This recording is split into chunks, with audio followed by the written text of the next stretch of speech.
Maligo tayo ulit mga idol. Sarap maligo ngayon. Ganda ng dagat. Whew.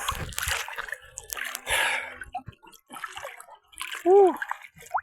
Ito ang Romblon Island. Sisid tayo sa dagat.